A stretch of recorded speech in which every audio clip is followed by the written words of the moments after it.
Welcome to Peerlist. We're here today with the social engineering panel. We've got some awesome talent on here. My name's Brian Austin. I'm going to be moderating this panel today. So for about the next hour, you'll get to hear us discuss and pontificate on a variety of different topics. So just sit back and get ready to learn. So today we are here with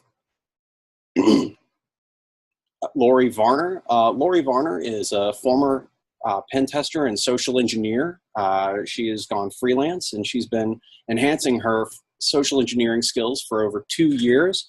She has done everything from getting into the Riviera Casino machine shop for the DEF CON Mystery Box Challenge, which I'm sure there is a very interesting story behind. Not only that, she took the second place in the SECTF competition at Las Vegas in DEF CON.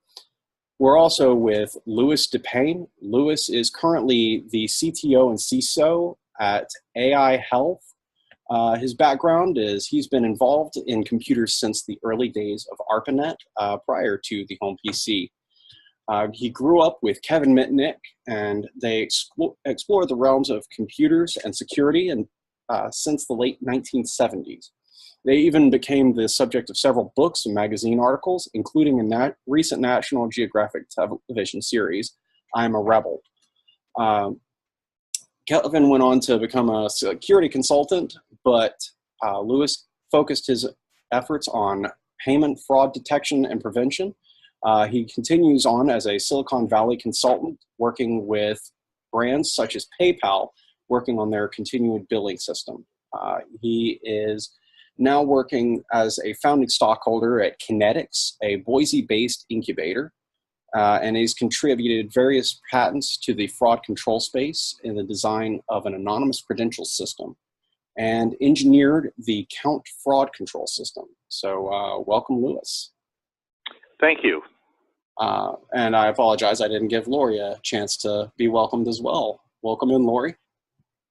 Thank you very much, Brian. Glad to be here. And the next panelist, Joe Gray, is a former Navy technician, spent 7 years working on a submarine directly out of high school. He is currently the senior security architect at a very large company, and runs his own blog and podcast called the Advanced Persistent Security. Joe also enjoys attending InfoSec cons, contributing blogs to outlets, and training in Brazilian Jiu-Jitsu, as well as flying his drone. He is the inaugural winner of the DerbyCon Social Engineering Capture the Flag and was awarded the DerbyCon Black Badge. Joe has also contributed material for the likes of Alien Vault, ITSP Magazine, CISO Online, and Dark Reading. And as a personal note, Joe is also the co-founder with me on the Through the Hacking Glass mentorship outreach. So welcome, Joe. Thanks for having me. And at the conclusion of this, I'll need to inspect everyone's passwords to make sure they're compliant with code. Hold on, let me go ahead and get my password vault out to read them off to you. Sounds Password 1234. You forgot the exclamation point. Lucky is here. Lucky is a 35-year-old phone freak and telco engineer, ham radio operator, and the co-host of Default Radio, a hacking podcast that ran from 2003 to 2004. He's also a former speaker at DEF CON and HOPE. He's been social engineering since before he knew what the term was.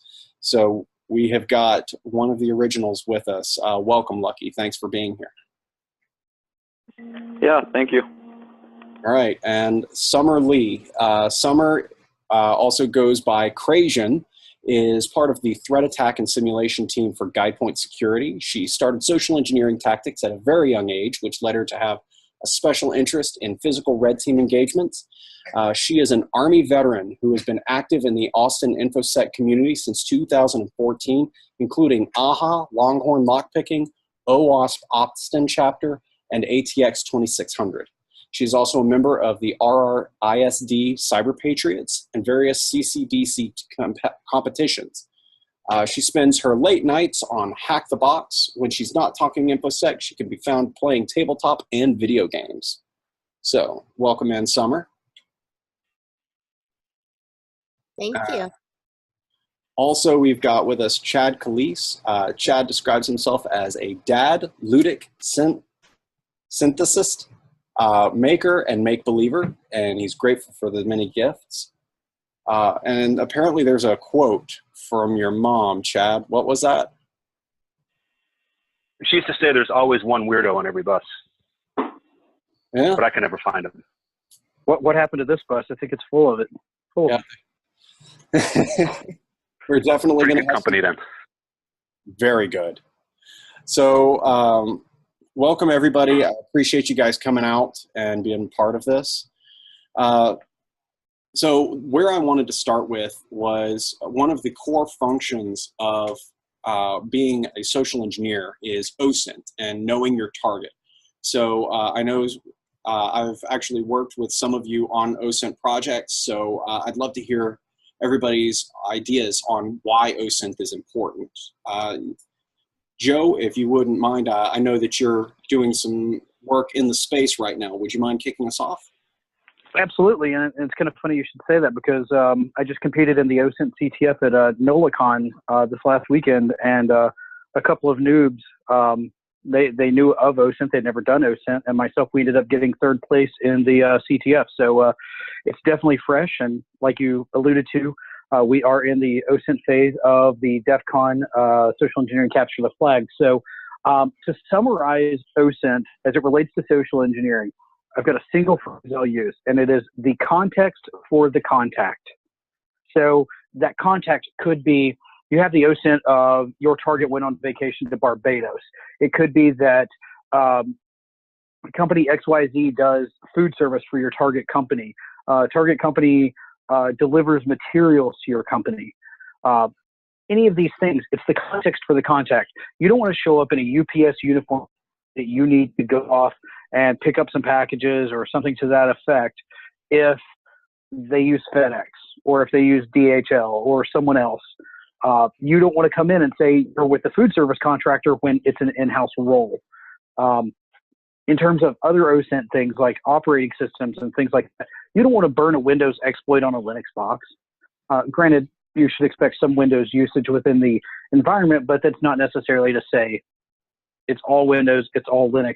You want to be smarter about what you're doing, because what differentiates scammers and spammers from social engineers, especially on the email front, is we do our research in advance. We know things about what's going to make people tick, what they're interested in, the events in their life, things that we can appeal to their emotions. And a lot of that we can find via OSINT, as opposed to taking the Nigerian prince approach, pray and pray. So you're saying that it doesn't always work to just offer people millions of dollars from being a Nigerian prince if they launder it for you. Maybe 10 or 15 years ago you could have, but I would go on the record and say that's not effective anymore. Well, I'll go ahead and update my Christmas cards then. You ruined it. You should. You ruined it. I'll give you some good ideas offline. So, you know, OSINT's a critical thing, and I think we'd all agree on that, but what are some of the resources that you guys use for it? I would definitely say inteltechniques.com. Took the words out of my mouth. I mean, just a vast array of amazing tools to hit all different kinds of angles, and also potentially verify a little piece of info you found and be able to verify that that is true, like say an address or some other information that maybe you're having a hard time coming by. It's a great point, and I know that Michael Basil spent a lot of time aggregating a lot of different tools into a single location onto that website, and they are freely available, which is one of my favorite reasons to use it. But you know, it also pulls in a massive amount of information. I mean, are there any other tools that or resources that you guys readily use? I know everybody's kind of got their go-to favorites, but Summer, I know that you've got a particular tool set that you use. Honestly, I mainly use discovery scripts. Initially, I ran Odin, which is a tool developed by one of my coworkers. And then I just Google Dork from there. Oh, and also Multigo, of course, to organize everything. But Google Dorking is my main source of finding information. And I echo that sentiment. Definitely, Google Dorking is great, and I can guarantee Summer is a total ninja at it too. It's pretty amazing. So if your Google Foo is weak, your OSINT's going to be weak as well. Just quite honestly. This is Louis DePayne. One of the interesting sources I use are SEC public filings, including company 5Ks. From there, I can also use Secretary of State filings for the corporation or entity to determine who's on the board of directors, et cetera, and that just continues to fan out into social media, friends and family, and all the other things. So for particular companies, you can build quite a strong profile, and you can also build a disconnected enough profile where you always have someone you can use as the excuse for an introduction that's two parties down the chain that's not easily verifiable in time, and that's one of the critical factors, is the time factor of verifying anything.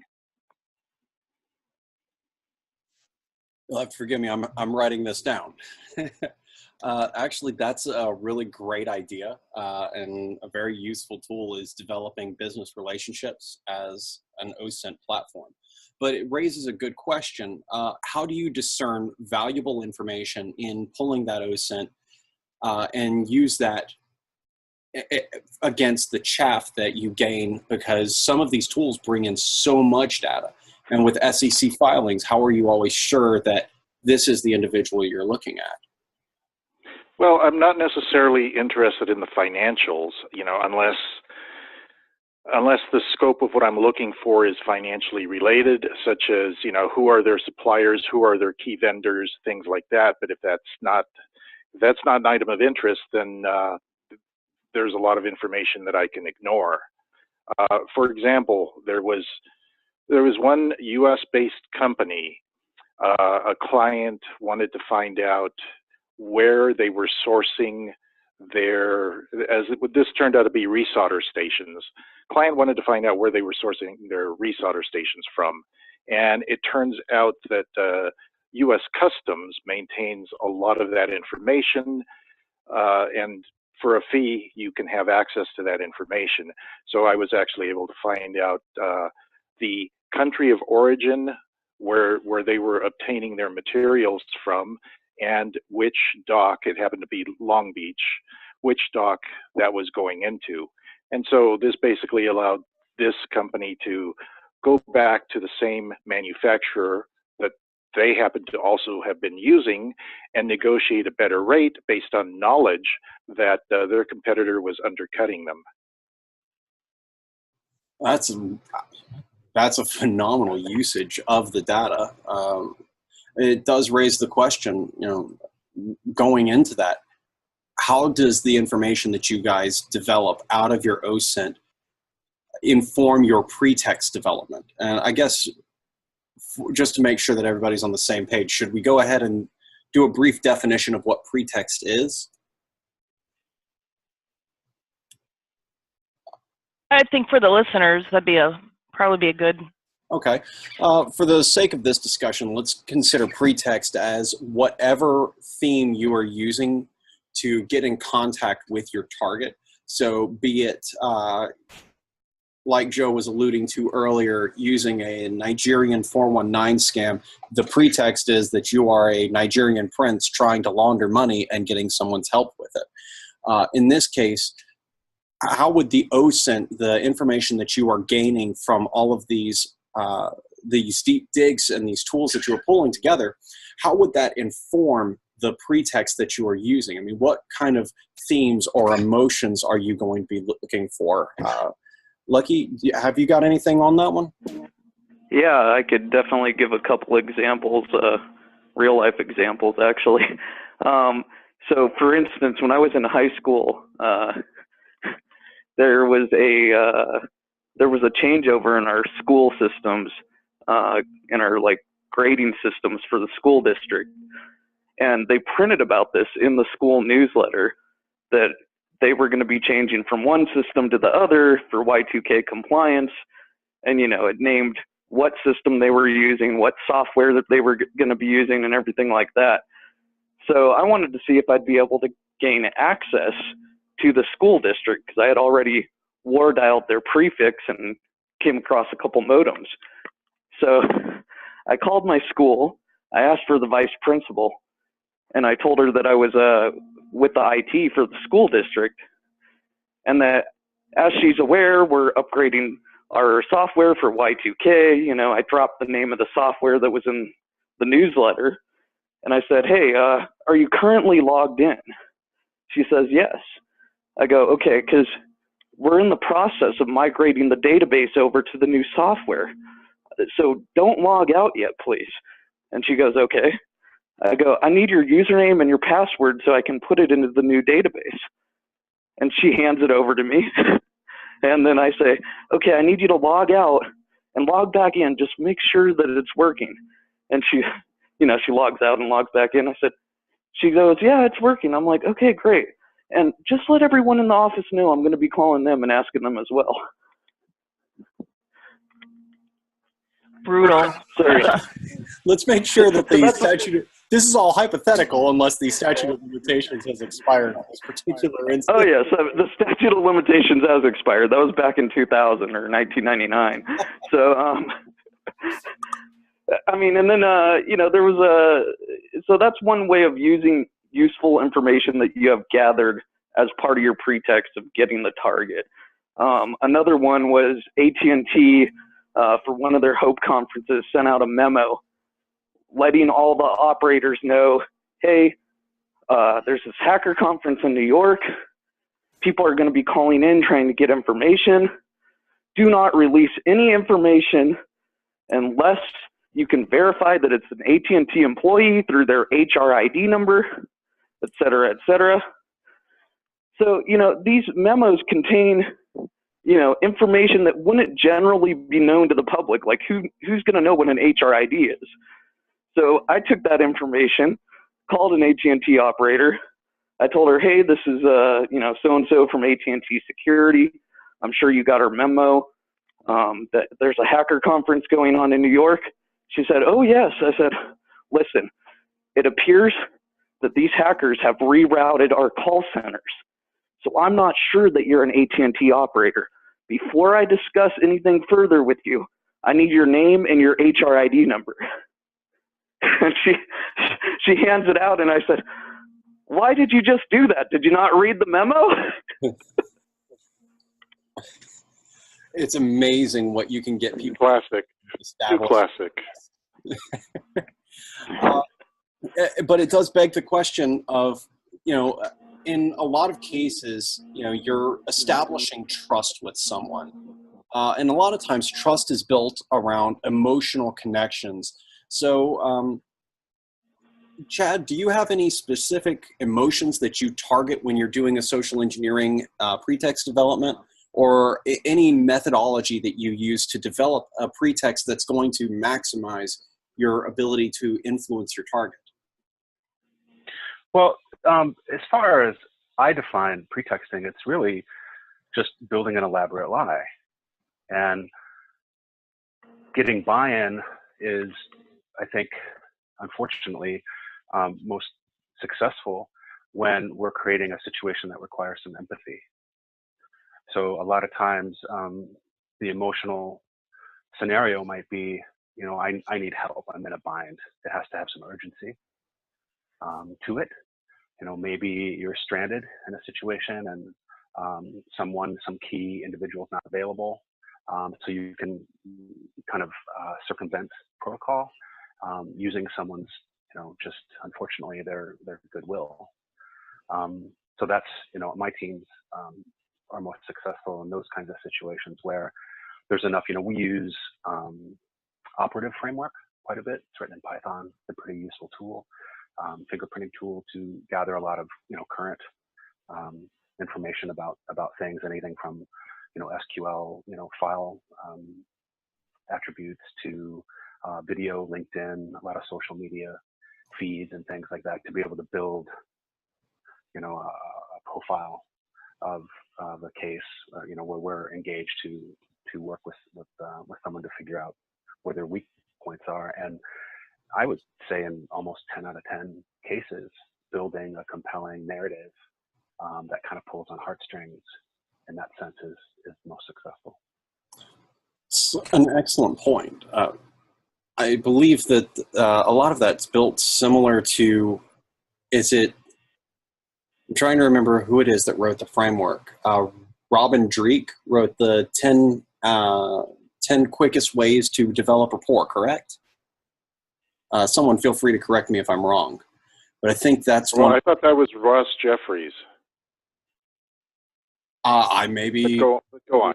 Yeah, I may be completely incorrect. But I know that a lot of times leveraging things like pulling on heartstrings, asking for themes of assistance are extremely effective, because as human beings, we're designed specifically to help one another.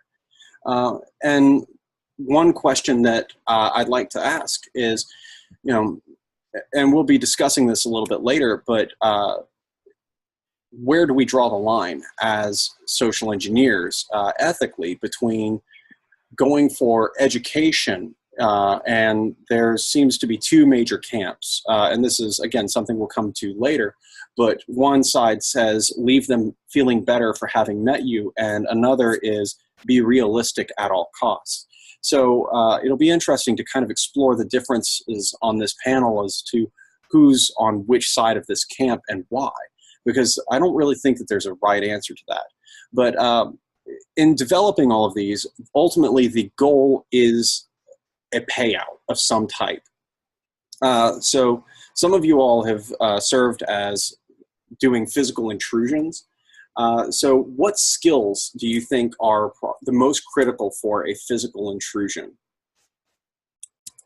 I would say one of the biggest things is act like you belong there. You have to have confidence. Hang out by the door, totally everybody agree. smokes. Yeah. Yep. Like that. So I've only done a few physical assessments professionally. And in doing so, things that I looked for was, where do people smoke? What times do they smoke? When do people leave for lunch? Is there a place that they all go for lunch? Do they dress a certain way? For example, I was targeting a factory, and I found out that a lot of people smoked, but I mean, me personally, I quit smoking about 3 years ago, but I also found out a lot of people used smokeless tobacco. So I was able to go off and get some fake smokeless tobacco. Basically, it was just ground up figs and play the part.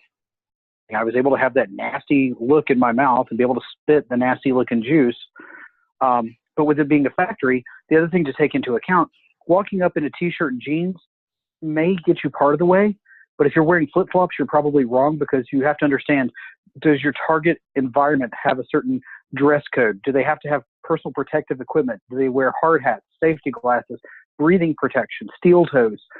These are all things that you need to be aware of. And if you can get into their parking lot and observe people in their natural habitat, kind of like make it a human zoo, if you will, and observe them in that habitat, you can get a feel for how they act. You can see if it's common practice for them to hold the door for each other.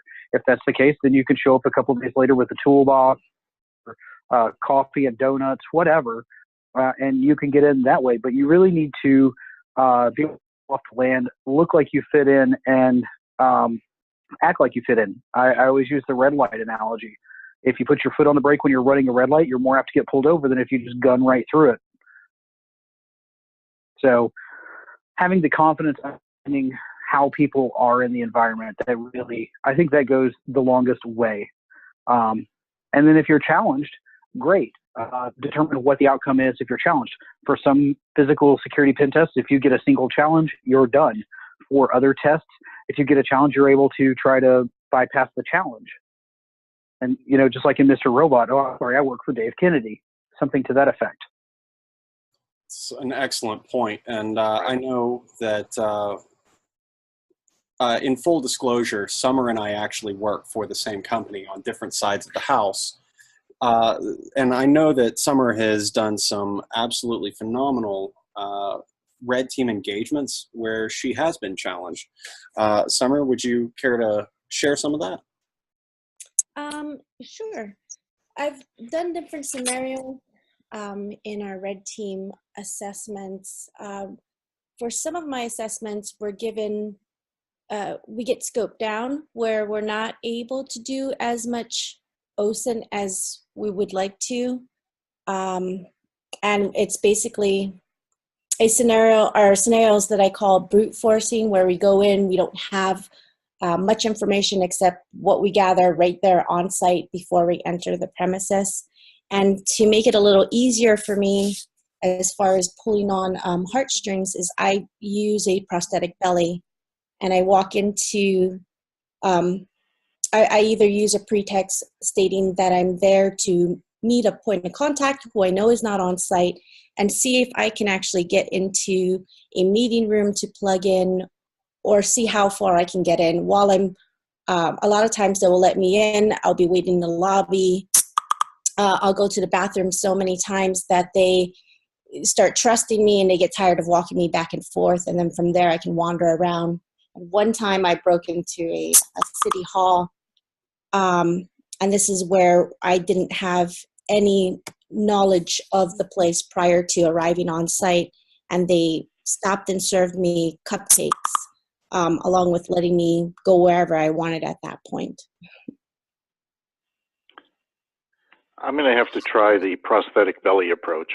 I don't need I don't think I would need a prosthetic belly on that one. I've got a natural one that works just fine. Commonly confused to be a prosthetic one, but from that same notion, so I was in New York recently for a conference, and the American Psychological Association was having a conference nearby before the conference that I was going to. And the fun part is I was actually wearing a Hackers for Charity shirt that says, "I hack charities." I was able to weasel my way in and get into the speaker's room just because I convinced them that I belonged. And then when someone said, "Hey, what are you going to be talking about tomorrow?" I was like, or when are you speaking and what are you speaking about? I was like, "Oh, it's 2:00. My topic is the cognitive differences between influence and manipulation." And they were like, "Oh, that's so fascinating," which I didn't lie per se. I just wasn't speaking at that conference the next day at 2:00. So I got my bottle of water and I walked myself out so that I wouldn't really risk too much more, because I was just doing it more as a juvenile prank than anything on the fun side, but just to prove that I was able to get into a psychology conference using social engineering. That's, it's just a certain level of fun that comes with that. Yes, and that's a great way to practice also in preparation for getting into social engineering. When I was in college, I knew that I wanted to do social engineering. I just didn't know if it would work for high-level companies like the companies that I work with now. And so I would, in order to practice, I would meet my friends for lunch, and I would tell them, "Hey, yeah, I'll meet you at your place." And it's more like we were supposed to meet out in a parking lot. But instead of just stopping at the parking lot, I would see if I could social engineer my way all the way to their office by carrying a heavy box, or just walking in and seeing how far I could get. And I'd get all the way to their office in a secure building, being at its military installation or just a very secure building. And that's kind of, and it was like a prank, but it prepped me for the work that I'm doing now.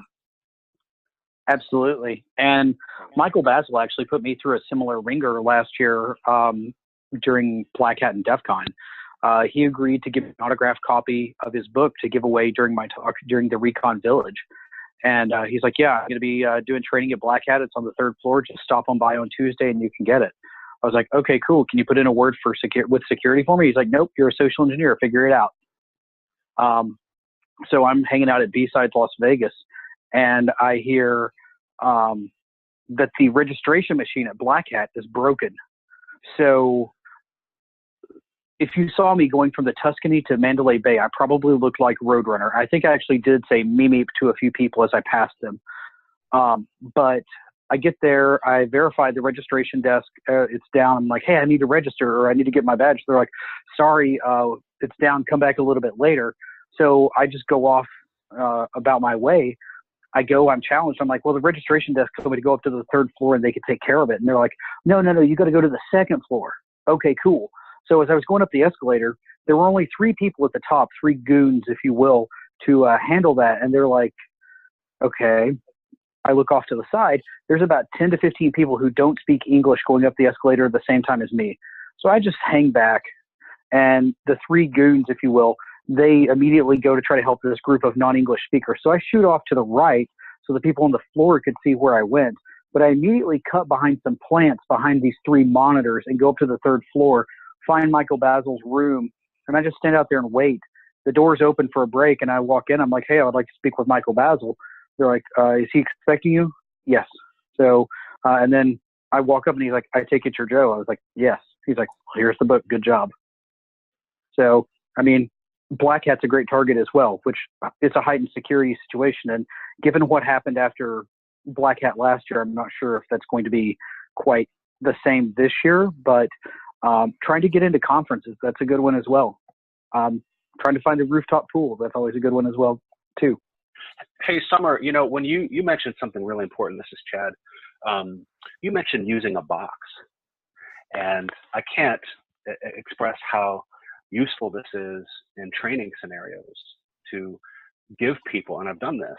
I think that's why what you say is so spot on, because if you give people a box, it doesn't even have to be that heavy, right, for training purposes, and let them experience what it's like to be, you know, people, their heartstrings, once again, right, they want to hold the door open. They'll let you tailgate right into, you know, secured areas of these corporate cultures.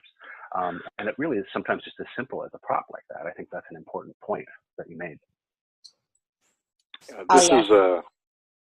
This is Louis DePayne.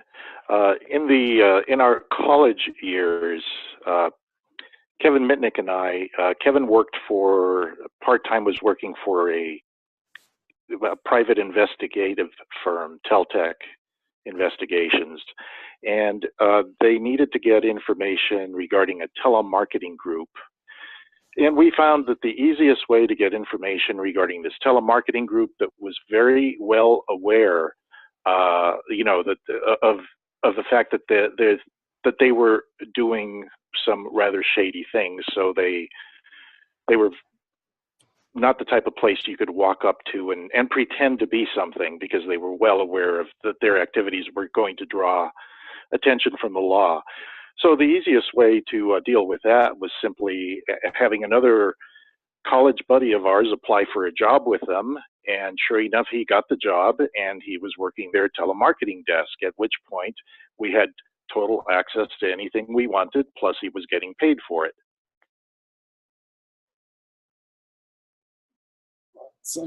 And all of those are excellent points. I should go ahead and stop off and briefly give a disclaimer. The thoughts and opinions that you all are hearing here will potentially get you put in jail if you do them in the wrong place. So be smart as social engineers. Now, I know a much more common thing done is phishing and spear phishing, used as a social engineering vector, but also in testing and red teaming. So what are some of your opinions about phishing as a threat vector? Do you feel that it could lend some additional credence to companies looking at social engineering as a legitimate threat to their security? Or is it something that, because it's happening so prevalently, it is just driving the overall awareness of the industry lower? What do you think, Lucky? I mean, it's always going to be an issue. You can teach people don't click shit, and they're just going to continue to click shit.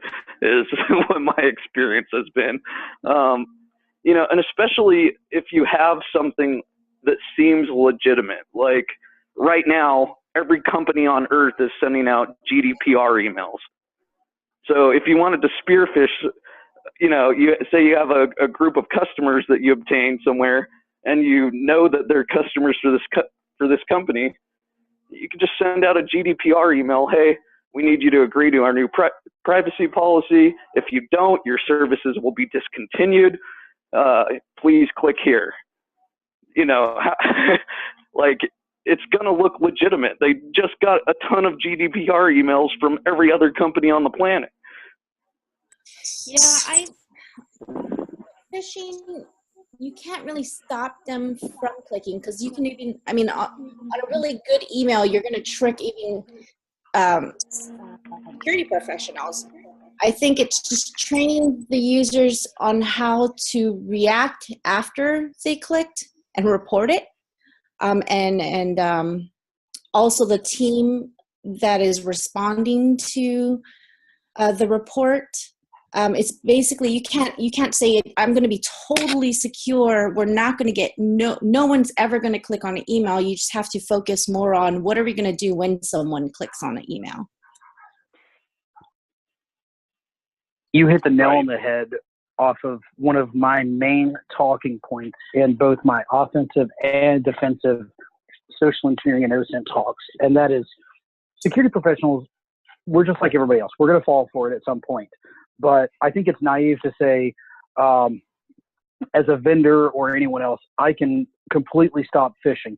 My technique will work completely, because, it's not going to. Someone's going to click. I'm not going to call users dumb, because there are dumb people in the world, but I'm not going to say all users are dumb. I'm not even going to say any users are dumb, because basically they're getting hit by professional con artists. But as a social engineer, you should be spending some time with your incident response team, planning out how you would do things so that you can actually have something in place to say, this is what you want to do if someone falls victim to a phish, if they give up information from a phishing call, if they find bait and they plug it in. Define these things, because it's not if, it's when. Exactly. Because nothing is 100% accurate. The other thing is that with a well-done one, you never have the ability to tell that it was improper or that you shouldn't have done that. One prime example, without naming the technique, being the one of the Netflix hacks, where a legitimate Netflix subscriber will receive an email, and the email is legitimately from Netflix, asking them to update certain credit card information. When they do update that information, a different subscriber now has access to Netflix using that card info. They don't have the card info, but they now have access to Netflix based on your subscription. And you can't avoid that. You can't see it. You can look at the email, you can look at the headers. Those are legitimate emails coming from Netflix. And that's just one technique. Another one is, if you know the vendors that your target is using, again, it may be very, very simple to penetrate those vendors and actually issue a legitimate email from that vendor asking for certain information to be updated. And the link to that can be to a portion of the vendor's website. If you have access to their systems, you can set up a posting form and get whatever you need from their client. So it's not always easy to detect that something is fraudulent. You're right on that point, and I wanted to talk about, we kind of mentioned the response that companies take.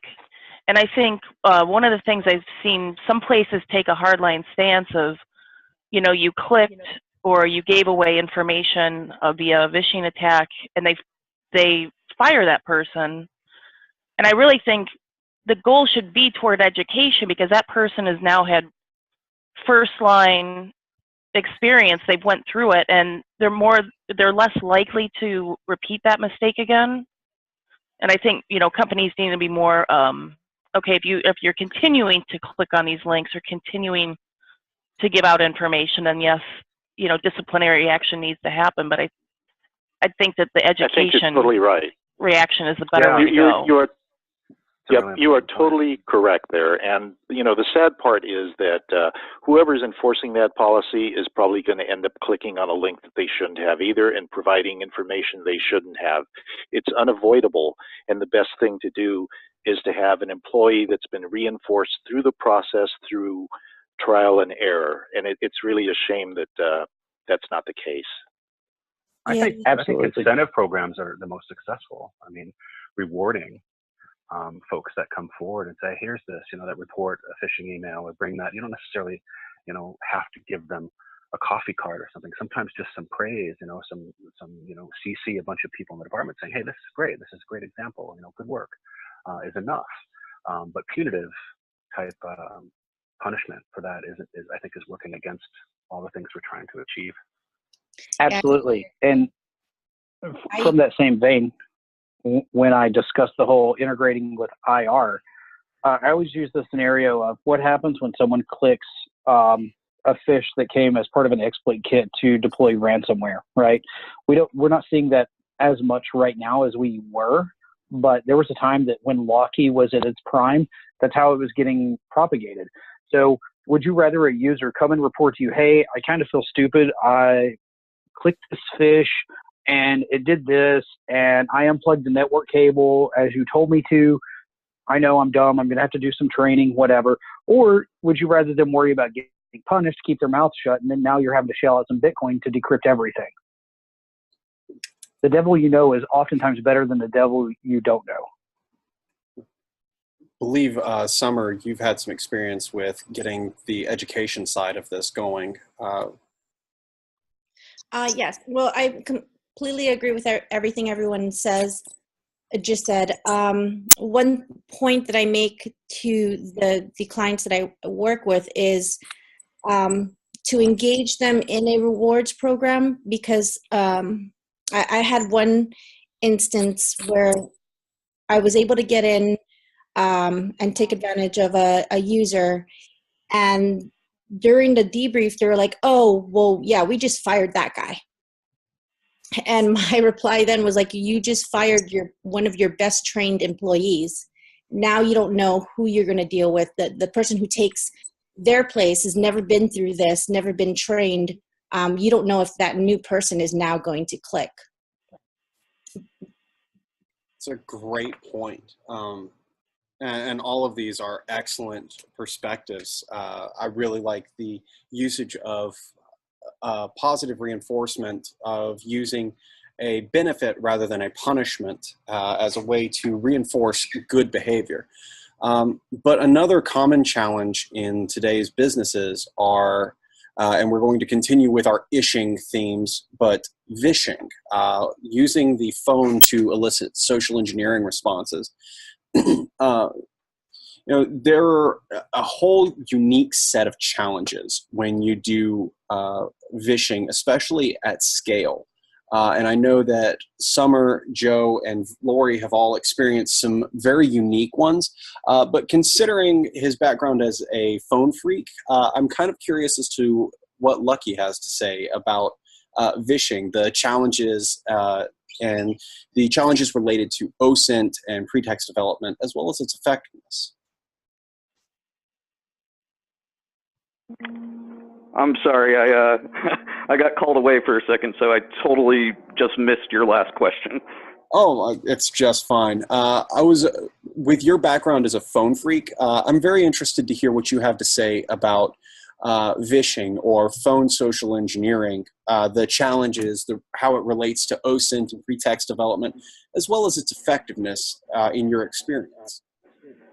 Oh yeah, I mean, social engineering over the phone is where I got started. So I mean, it makes it a lot easier, especially if your corporation is huge and has several departments like sales, marketing, customer care, repair. You know, if these employees are not all grouped, you know, as one particular employee of the company, it may be hard to verify that, say, sales is calling you when you call customer care. How do I know this guy's in sales or he's a dealer? A lot of the ways that I used to obtain information back in the day was calling up the phone company, just the regular customer care, and saying, hey, this is so-and-so in repair. I have your customer XYZ on the call. They've already verified their account with me, and I'm about to go ahead and transfer them. And then either have someone else come in, or just change your voice a little bit and pretend to be the customer. And now they don't, a lot of times they don't re-verify because you already said they were verified. It's haunting how well that works. But I know that some people have this wonderful capacity to challenge themselves even further. And again, Summer and Lori and I have worked together in the past. And I know that both of them have a particular story that I believe just needs to be shared. Oh, this is a good one. Yeah, the pregnancy story. Well, we were working on vishing a bank, and we had accomplished most of our flags, and I think Lori was working with her last assignment, but unfortunately during OSINT she wasn't able to gather anything except the name of their head accountant and actually and the name of the company. And so I had called in, and I remember the company name being very difficult to say, but we had quickly talked about it over the phone, and we said, hey, why don't we pretend that you're going into labor while you're on the phone with them, and see if we can bypass all security questions and get into the account that way. And she's like, well, I've never had a baby before. You have. Why don't you start it off? And I was like, oh no, I don't know how to say the name of the company, but let's just roll with this. Should we practice? And she's like, no, let's just roll live.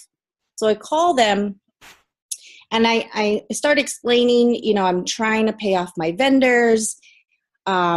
And I introduce myself as the head accountant. And right as I'm about, when she asked me, what is the name of the company? I then pretend that I'm going into labor. And I'm handing over the phone to Lori. And mind you, I'm sitting in Texas and we're on a conference call. She's sitting in Hawaii, and we had to kind of play it off. And so I start moving the mic away from my mouth as I'm saying, here, take my notebook. All the security questions are in there. I'll be right back. Maybe it's a false alarm and so on.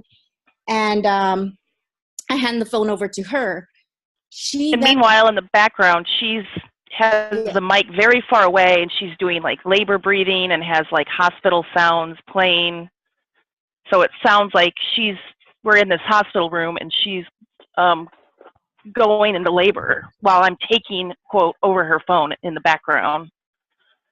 Yes, and at one point she could not, they were asking her security questions, and she's like, I can't read her handwriting, but hold on, let me see if I can just run in there real quick and ask her. And she starts pretending to walk towards me as I'm moving the mic towards my mouth, making all these labor breathing noises. And it completely freaks out the person that we're dealing with. And she lets us into the account, and I believe she set up for a wire transfer. And Lori, do you remember the amount of money that was in that bank account? It was, I think it was like $5.6 million or something. Oh, sorry, I was on mute. Yeah, it was like $5.5 million US. So Now, what they're not telling everybody is during this time, the person is asking Lori, oh, is this very exciting? And Lori's response is, well, I'd rather be on the beach drinking a Mai Tai. No, it was a Friday afternoon. I said, well, I was ready for some after work margarita.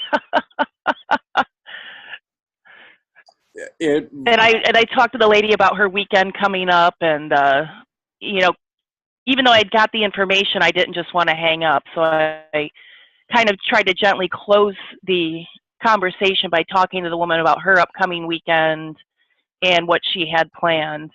And, you know, in order to gently cut off the call, and I think that's one of the important things, is you don't just get the info and click, hang up the phone. That's going to set off alarm bells in that person's head. That's not a normal way to end a phone conversation typically. Yeah. Yep. I did the same thing during the SCCTF. I was like, happy Friday. I can't wait until I'm off of work here at 5:30. What time do you get off? Well, someone's hours, that's one of the flags. And I was like, man, I can't wait to go home and drink some craft beer. And I had went and found out the name of a local Louisville craft beer that I could claim that I was about to drink. I'm not a beer drinker, so I don't really care. But I went and found out the name of one so that I could just drop it for rapport. And it just so happened the lady that was on the phone with me actually liked craft beer and was like, oh, yeah, that's a good one. I've had it before. So it's just the subtle things. Just like you said, I've used sound effects in the background like office noises and Walmart and a baby crying, but I've never faked labor. And I don't know if they would believe me if I did. But well, maybe if you had that prosthetic belly, it could help. That's true. That is a good point, though, using sound effects and background noise to lend credibility to your environment. You know, a long time ago, I obtained GPS location from a cell provider by finding their 911 contact number. And I called them up and said I was from dispatch, and I had a police scanner running in the background. So, you know, it sounds like we're doing radio dispatch there. And, hey, we just got a 911 hang up from one of your customers. It's a phase 2 cell phone. We can get a GPS location. And a lot of the times they'll say, just give me a moment and we can fax that over to you. You need to fax this extingent circumstances. But a lot of times they just send the information before they even receive the fax. So, yeah, you know, I wanted to make a point here. Guys can use the pregnancy pretext as well, because I've been on site, and when I do my OSINT on people, I usually try to avoid that watchdog receptionist that you're not going to get anything past them. But it was given to me as a flag as far as getting past this one well-trained employee. And so I had called one of my coworkers and I said, hey, you have to vish her before I arrive to soften her up a bit for me. And I told him to use a pretext that he was on his way to come down here. His wife went into labor, and call in, say, your wife just went into labor. You have to cancel the meeting, but your coworker is there and she can do the presentation for you. And so he called in and she was all giddy because she was excited over his wife going into labor. And I was then able to get in and get past her with just her being softened up by him. So it's possible, guys. Definitely. And I wanted to mention something that kind of Joe brought up is like it's all about the small things, and he mentioned a brewery. One thing I always had looked up or had in front of me when I was fishing was the local weather of where I was supposedly at. So I could make small talk like, oh man, this rain just won't let up, or boy, this heat wave is just terrible. And it added more legitimacy that I knew the immediate weather at the time in that city where they thought that I was. So in the little details like that help to build that trust factor. Also local holidays. That's another big one. Like, for example, I'm on a multinational team now, and most of my team got May Day off. I didn't, but they also have to work Memorial Day, so it kind of balances out. So if you're claiming to be in one place and there's like a major event like, I don't know, the Super Bowl, if you're into sports ball and that kind of stuff, or some other major event going on in the area, you could very easily complain about all the traffic and all the people and how terrible they're acting, or, you know, whatever. I mean, if you're talking about being in New Orleans during Mardi Gras, you probably want to go find the noisiest place you can to make that call from. Right. And taking advantage of social situations and hot button topics as well. can sometimes get you past things. For example, you know, like you guys were saying about pregnancy, a guy can't do it. Well, technically a guy can. You just have to say, hey, I'm a girl and this is my voice. Like, people aren't going to press you if you insist that you are who you say you are. One of my utility bills is actually in a woman's name. And I called up one time and I was, you know, just trying to get some cable channels added or something. And they said, well, we need to speak to Jenny, or, you know, I'm just using that name. It's not the actual name on my account, but we need to speak to her. And I said, I am her. Like, no, sir, we really need to speak to Jenny, if that's your wife or whoever. I said, listen, are you assuming my gender right now? My name is Jenny. I'm a female, and I want to speak to your supervisor right now. Well, all of a sudden, she didn't need to verify any of my account information, and I got what I wanted, plus she added 5 or 6 credits onto my account just because I called her out on being rude. That's actually a really great point. And I've used that one before as vishing as a male name, you know, Mark or Bob, or a very obviously male associated name, and right. And it, you know, it works wonders. Well, it also leads us into the next question that I wanted to ask is education versus realism and the ethics of social engineering. I mean, while doing that definitely got you what you were wanting to get out of that, at what point, because I know that right now a very common theme in social engineering training is the disparity between the camp and the philosophy of leave them better for having met you, and the camp of be realistic and be true, otherwise you're shortchanging your client. So what are your opinions on how that would work? And what are your opinions about how to deal with the disparity? Chad, we haven't heard from you in a little bit. Well, I think it's really is a cultural decision. This is an important consideration because there's cultures like, someone mentioned where, you have a large behemoth, cultural, an organizational structure that's very siloed. And so in those kinds of cases, I think it's really important to, push some of the boundaries of those things because they're more likely to be taken advantage of, right? It's, smaller, mid-sized cultures. I think that it leaves a little bit more room for improvisation because there is more flexibility. And I think, some of those cultures aren't as calcified as some of the larger ones. And I mean, in a nutshell, I think it's really a case-by-case basis. And the other thing of that is that ethics vary by country and region. So the question really can't be addressed unless somebody is very specific about a country and region in particular. There are certain countries where it's the norm to attempt to dupe or fool someone. And, if you're successful at doing that, you're lauded and applauded. So, again, and it also varies, would you, in order to obtain information from a drug dealer that leads to a big drug bust, would you have any qualms about misleading or misguiding them to do so? I certainly wouldn't. So again, it's a contextual question, and it's being asked out of context. Generally speaking, I always try to take the non-destructive pattern, understanding that there are destructive, malicious social engineers out there. But if I'm doing it in a professional setting, I try not to harm the user because at the end of the day, yes, someone may try to harm the user, but hopefully with enough training, you can condition the user to be able to spot it and shut it down before it gets that far.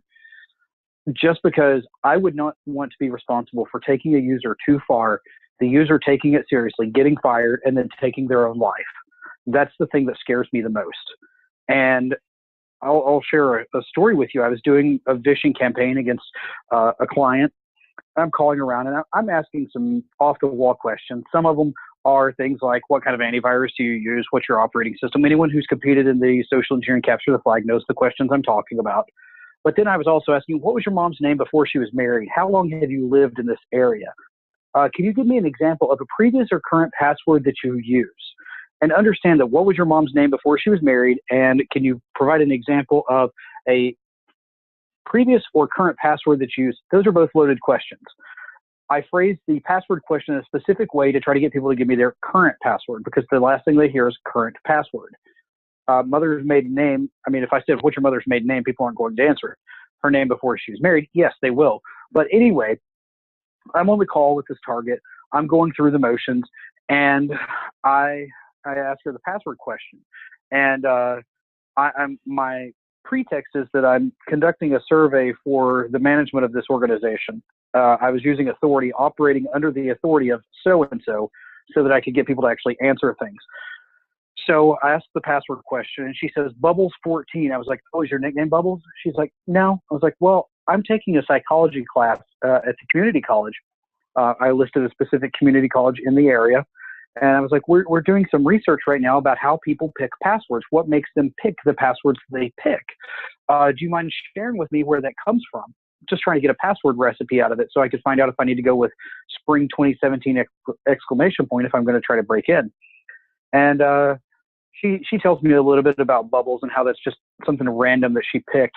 She was feeling bubbly one day. She's like, here, I'll give you another password. And she's like, buttermilk.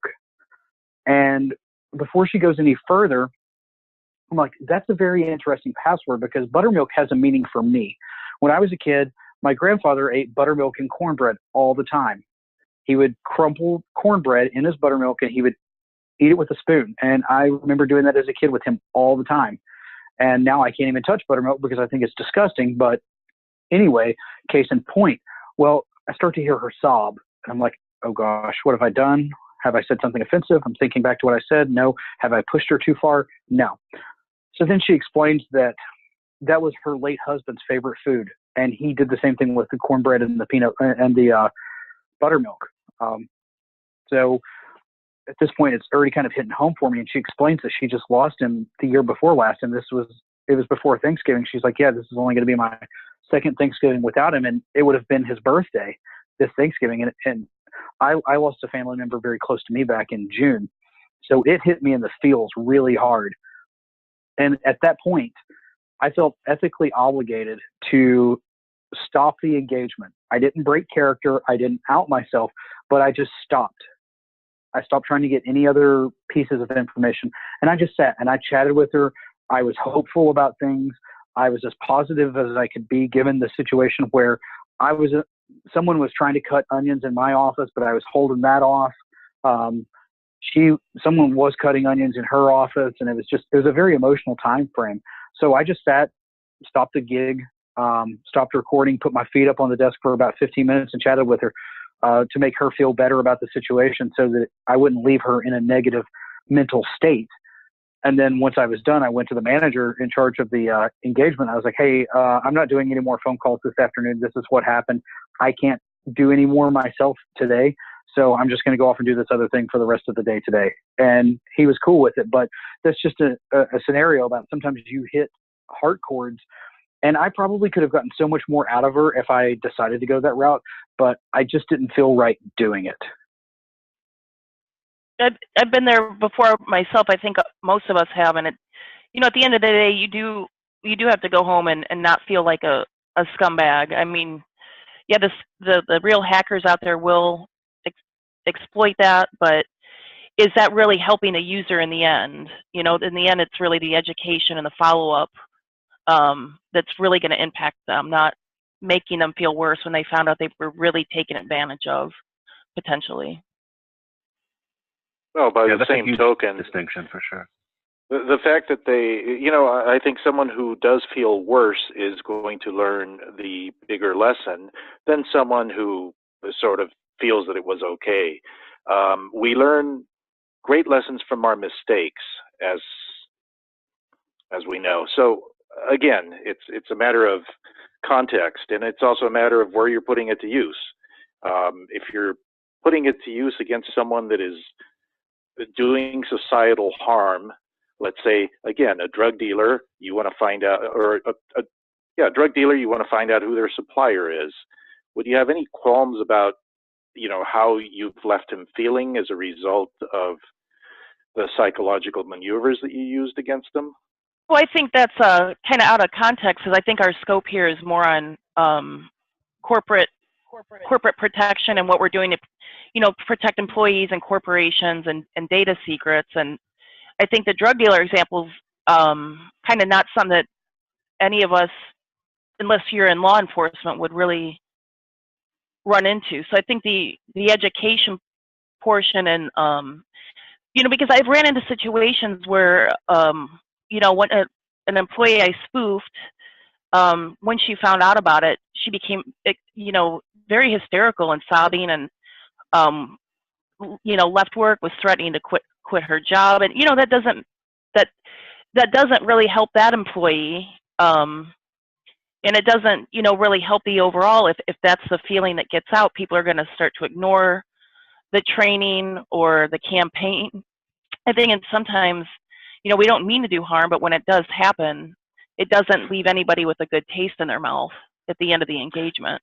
Yeah, right. Well, no, I agree with you in that. It depends on the context, as you said. If you're using it, and it's a training exercise, or you're being employed to assess a company, that's one thing. But these skills are also used for other purposes, and sometimes they're used within the law enforcement context to get at information that you otherwise would not, as law enforcement, legally be able to get at, unless you employ a third party to get at it for you. And I'm not going to go too in depth in that, but that's a very common tactic. Right, and I'll use a similar, kind of a scenario. I'm all about the ethics with this, but if I were contracted by law enforcement or operating in any other capacity, if I'm hunting drug dealers, or I'll tell you the ones that I would be totally ruthless against, and that's pedophiles. I would have no problem pushing them a little bit further, because at the end of the day, you've got to do good for society, but at the same time, if you're going for apprehension, there's still a line that you have to stop at, because if negotiators see this all the time, they push somebody too hard, and then all of a sudden the SWAT unit comes up on them a little bit earlier without their consent, and then all of a sudden they get freaked out because the SWAT unit just pulled up beside them and they end their life. At the end of the day, even if you're operating for law enforcement in any capacity, whether a sworn officer or a contractor or a CI or whatever, if you're doing it, there's still a line, but I would say that line is a little bit further out than what it would be if you're doing it for training. But I would still acknowledge that a line does exist, because you pretty much enter a really dark sociopathic zone whenever you fail to acknowledge that there's a line in any context that you're trying to butt up against. And I think the outcome is important to consider as well, because to qualify some of these answers, right? The outcome, the goal, is to elevate the culture, right? In most of these cases, right, you're kind of tangenting off into some of these other less, kind of practical experiences that most of us have, right? And you get into the intelligence community and things like that. I don't know anything about that world except what I, gather from others who are. But I think the context of this conversation, if we're going to create some context, it's really about education. And if we're going to, and let's be very honest that, even using the word cyber in a conference room sucks all the air out of it, right? So we have the odds stacked against us to make this friendly, to make this a positive learning experience just from go.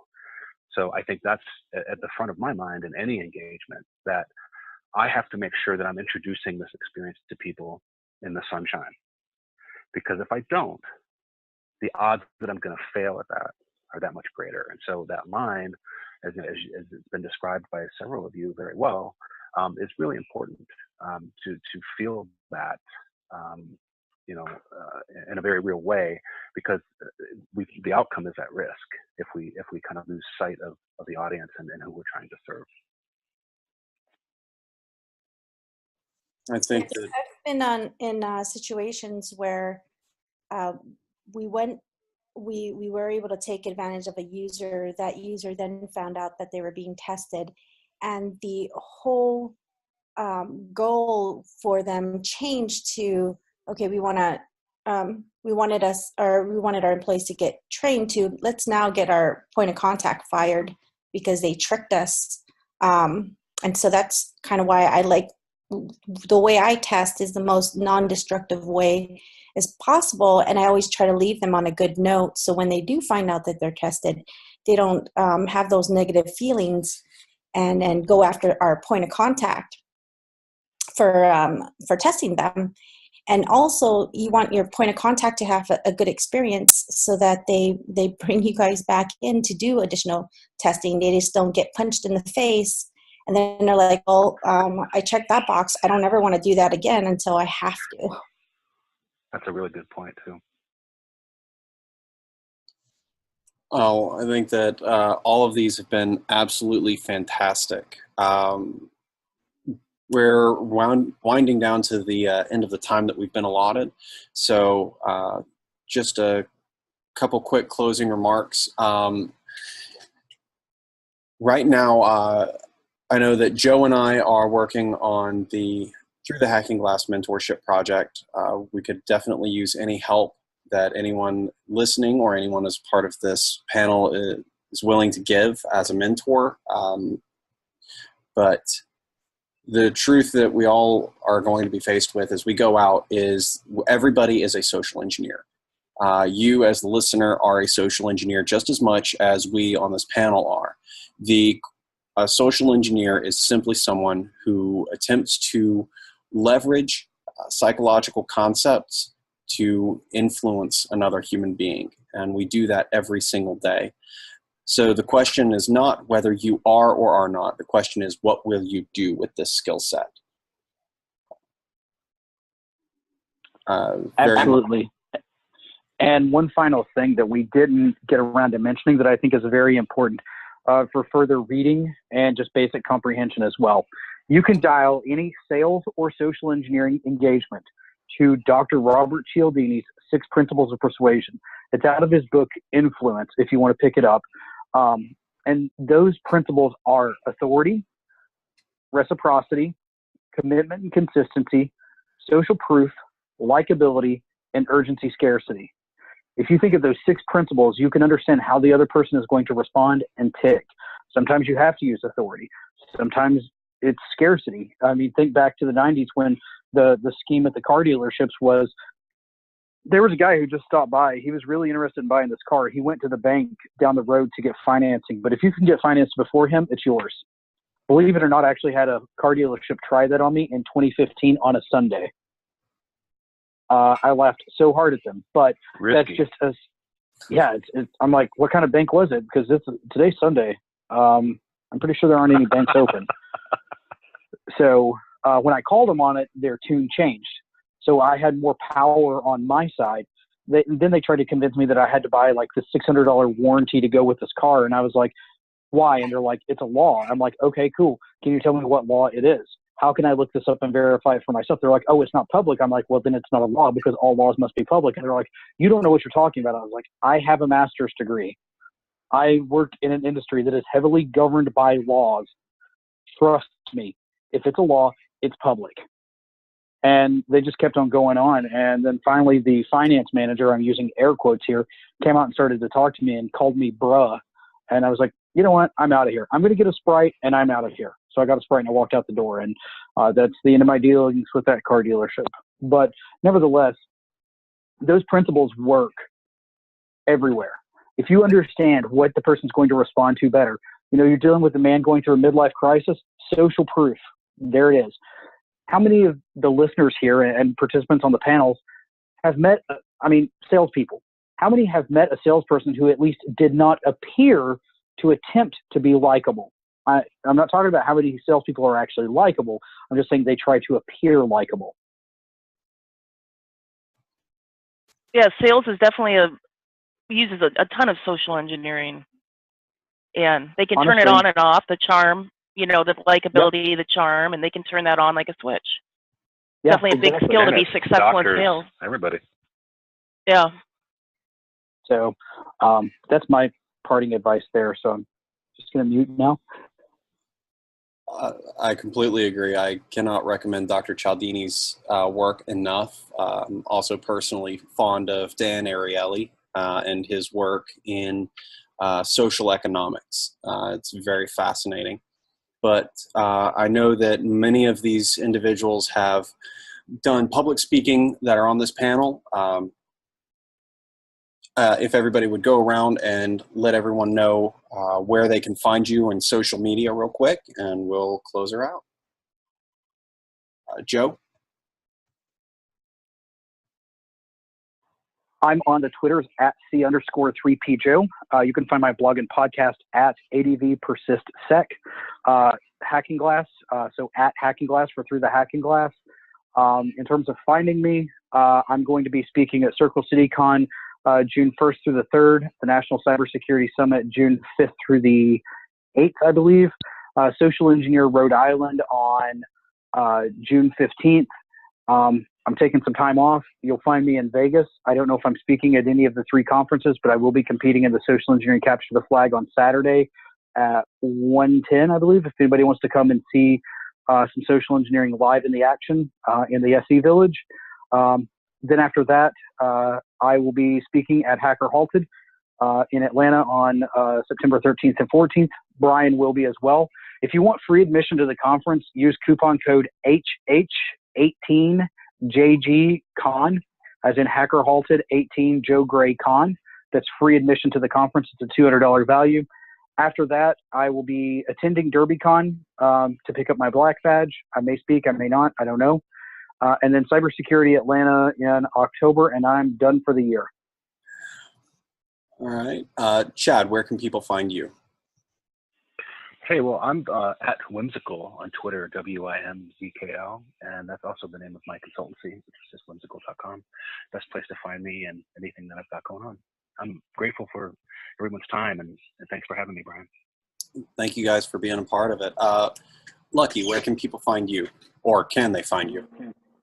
Yeah, keybase.io/lucky225 has most of my social media, Twitter, Facebook. Everything's pretty much under Lucky225. Outstanding. And Lewis, where can people find you? Basically, either on PeerList under my full name, Louis DePayne, or in using LinkedIn under my full name again. Outstanding. Thank you. Summer, where can we find you at? You can find me on Twitter at CrazianTech, CrazianTek. The next talk I'm doing is at ShowMeCon in St. Louis. That's June 7th and 8th. And thank you for having me, Brian. Thank you for being here. And Lori, where can people find you? Everybody can find me on the Twitters. It's at Lava469, LAVA469. And I will be attending a bunch of various conferences, and so I'll be seeing everybody there, but not speaking at any presently. And thanks for having me, Brian. We all very much appreciate your wisdom and your experience being on this. Thank you all for being a part of this. My name is Brian Austin for PeerList. You can find me on Twitter at Rainman_A. I hope everyone has a great day, and until the next time, keep social engineering